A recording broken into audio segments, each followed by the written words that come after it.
The colors I use in this painting of Charlie the Cat are Daniel Smith's Neutral Tint, Ultramarine Blue, Hansa Yellow, Pile Red, Phthalo Yellow Green, Burnt Sienna Light.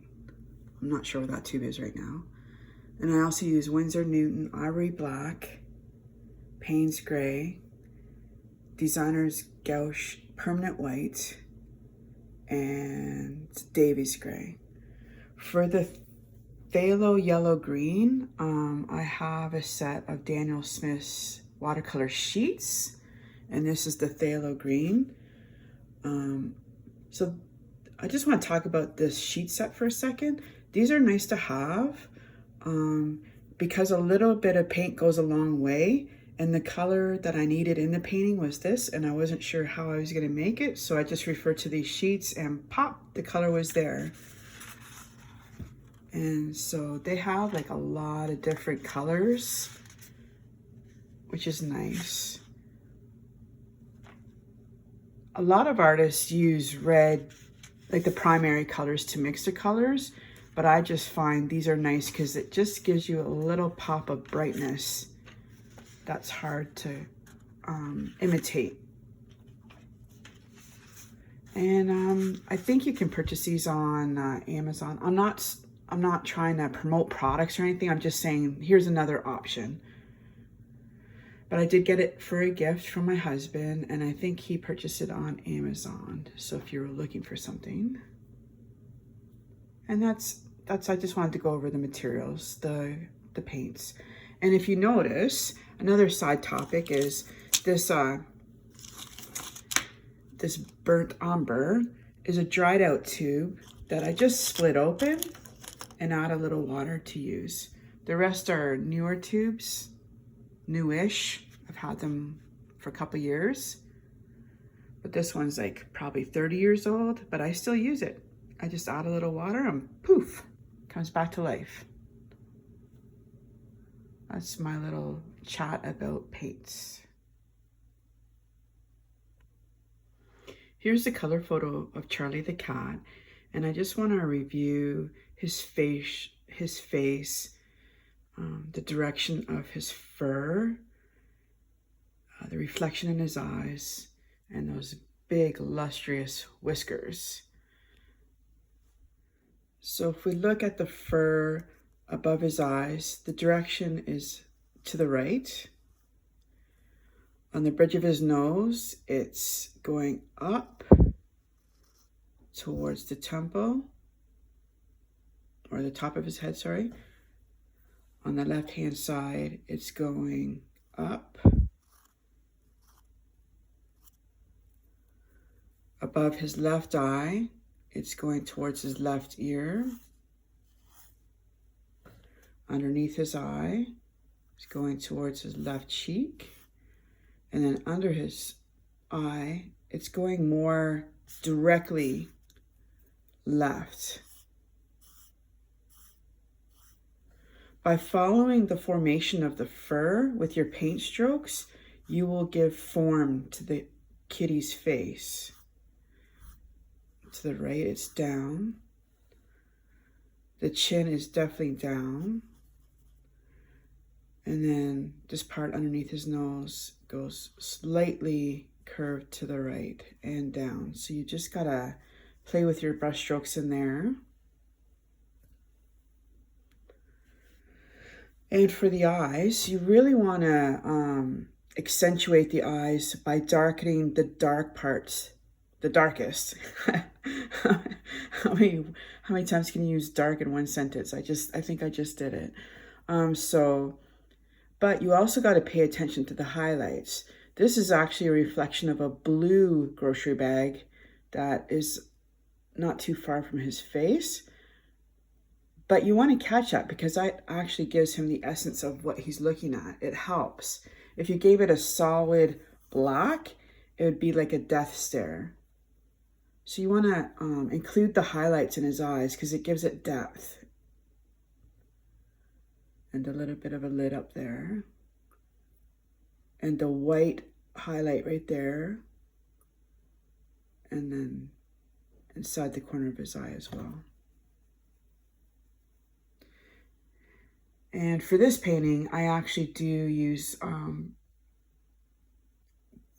the Designer Gouache Permanent White for the whiskers.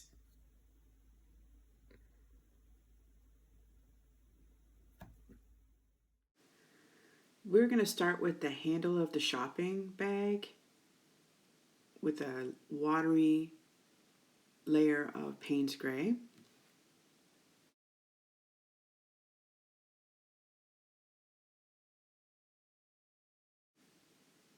Then we're going to add a second layer in the fold of the band and paint a layer on the band of the bag that's touching the floor and the crease of the side of the bag. Then we're going to move on to painting Hansa Yellow as an underlayer for the phthalo yellow green.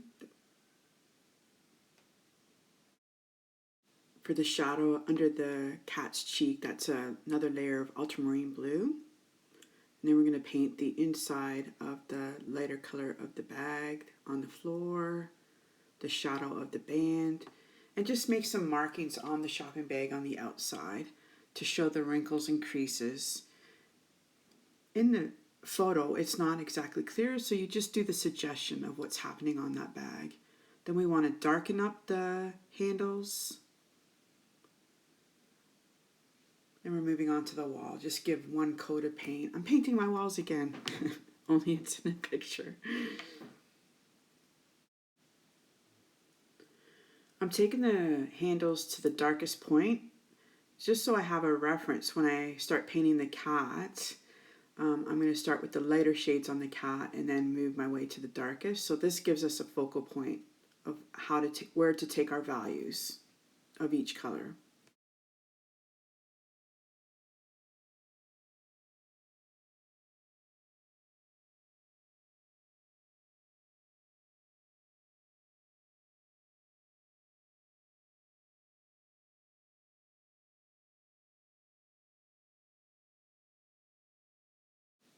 I glazed the cat's face with a layer of clear, clean water. So when we start applying the color, it's going to dry smooth. I create a flesh tone using the red, blue, and yellow. And then I fill in the eyes. I know he looks like a zombie right now, but it'll come. You'll see. The blue's actually going to be the highlight in the eye.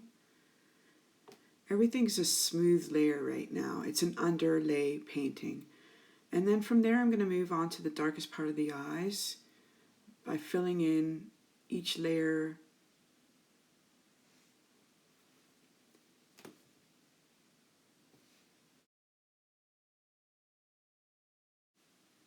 I love painting in the eyes. It gives the cat character. It's like you get to know his personality. And it's also the darkest point of the feature on the cat's face, so now you know where to take the rest of the colors of his face.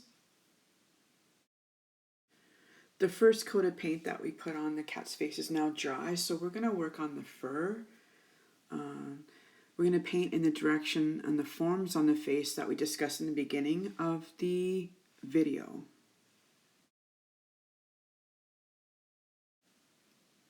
We're also going to paint the body that's within the bag, adding some loose details to the body because it is in shadow inside the bag. It's important to let each section dry as you paint it. Right now I'm bouncing back and forth to the reference in my painting, adding different shades of different colors wherever I see the fur, where it's a little bit gray, a little bit flesh tone, a little bit brown. I'm just going back and forth. This painting is spread across 2 days, so it wasn't all in one sitting. Even though you're seeing it in fast forward, that's how long it took. We're going to add some more loose details to the bag to suggest the wrinkles while the cat face is drying, and adding another layer to the body that's tucked inside the bag. It really makes his face pop. I did another layer in the eye, and I used a light, watery consistency to paint his nose of the Pyro Red and just filling in different colors of the eye and smaller details of the fur.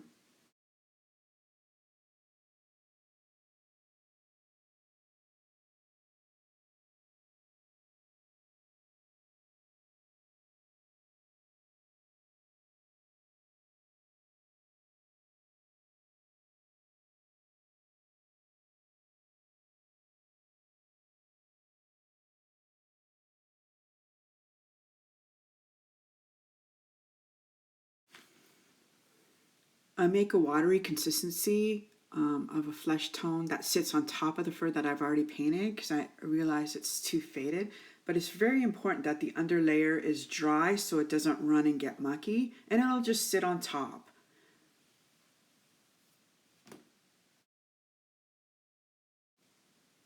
You will notice the facial features are starting to pop and have been for a little bit, with the lighter layers starting first and then the darker on top. With the little brush strokes, you see the lighter layers shine through, and that gives the direction of the fur. That is actually the painting, not the use of white paint. That is the lighter layers shining through the darker layers. As the painting dries, you'll notice that you need to darken the layers, and we added a shadow layer above his head that he's peeking out from the bag. So this is the fun part. Just going back and forth, darkening areas. It makes it more realistic, adding more details as each layer dries within the bag. It's very loose. Adding the thread, the sewing stitches along the top of the bag, the shadow over the top of the head to show the cat's inside the bag. I used a neutral tint and went over with a very watery layer.